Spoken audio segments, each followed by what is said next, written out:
guy. I left my heart in San Francisco.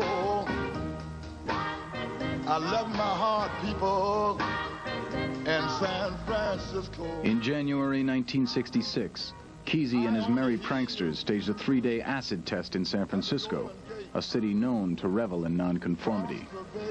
San Francisco has always been, I think even from its earliest days, filled with crazy people. It's a seaport.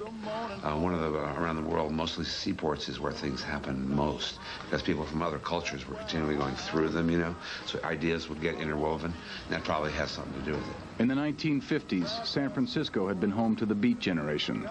The bars and bookshops of North Beach were full of pot, poetry, folk music, and blues. Now the young hipsters greeted this new music with open arms and open minds.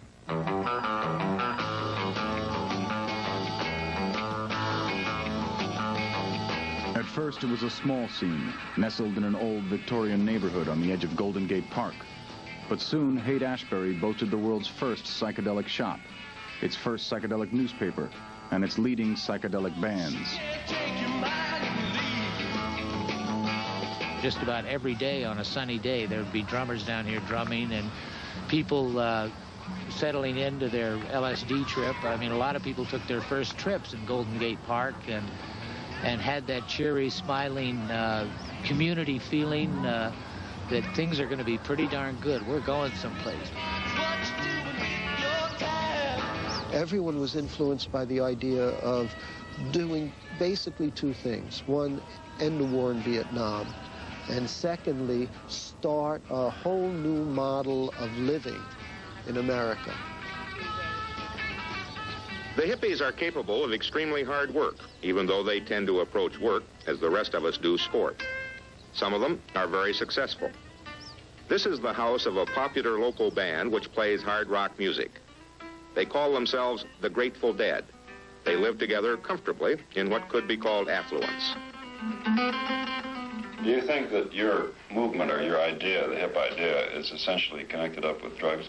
Yeah, I would say that's a large part of the framework. I think that most of the people who are hippies now came to it through drugs. Yeah, but it's not a dope movement. We're not trying to spread dope. I think, personally, that the more people turn on, the better world it's going to be.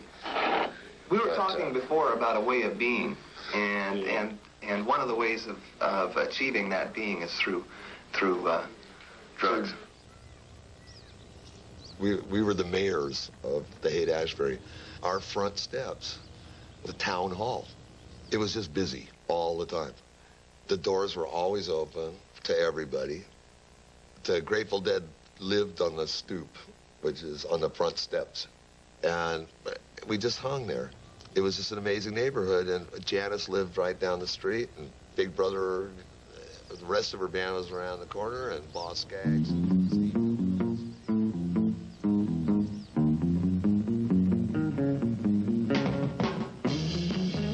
Big Brother and the Holding Company had come from the local blues scene, but now their music took a much more eclectic approach.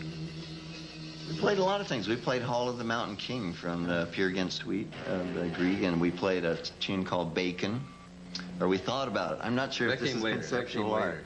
And we were going to put a hot plate on the amplifier and cook bacon and play the song until the bacon was done. And actually, later that was done by the Grateful Dead. The bacon cooking. Yeah.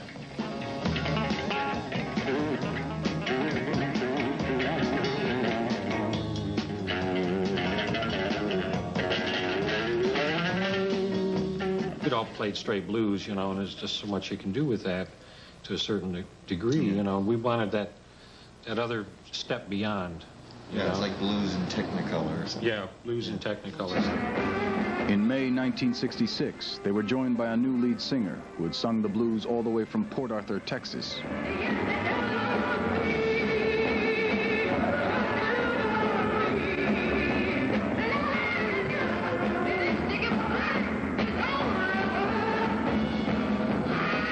The thing that makes this what they call the San Francisco music scene, as far as I'm concerned, is like, first of all, the freedom to create here.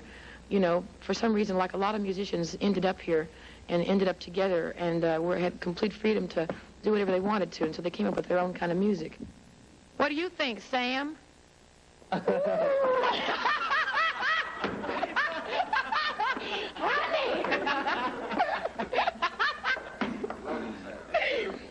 what we call love music, baby. I think we were the perfect band for her because we didn't channel her into this real structured activity that we had all prepared. You know, if she would have gone to Los Angeles and joined the Mamas and Papas, which it was bandied about at one time, or Taj Mahal's band, or whatever, she would have been put into this very structured place because they were all very accomplished musicians and they knew what they were doing. But with us, she could develop because we didn't know anything either, but we had a lot of enthusiasm.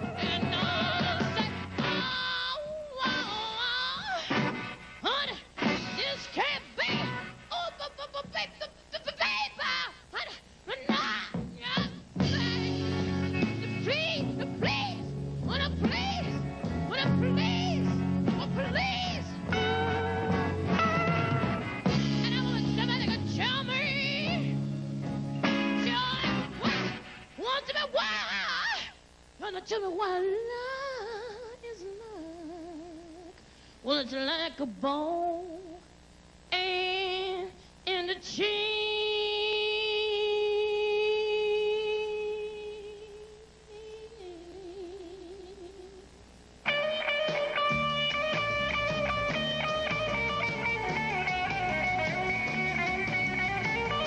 San Francisco boasted several old Victorian ballrooms, which were soon pressed into service for psychedelic happenings.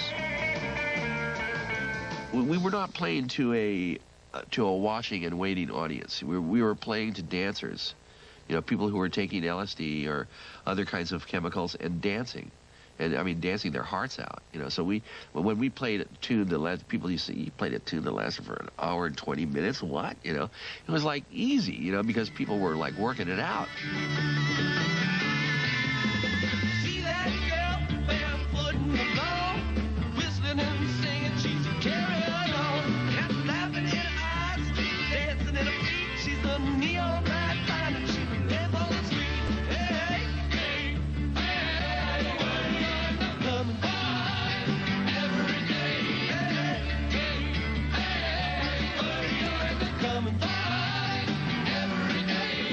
But while the San Francisco bands were polishing their sound on the ballroom circuit, another group prepared to leave the touring treadmill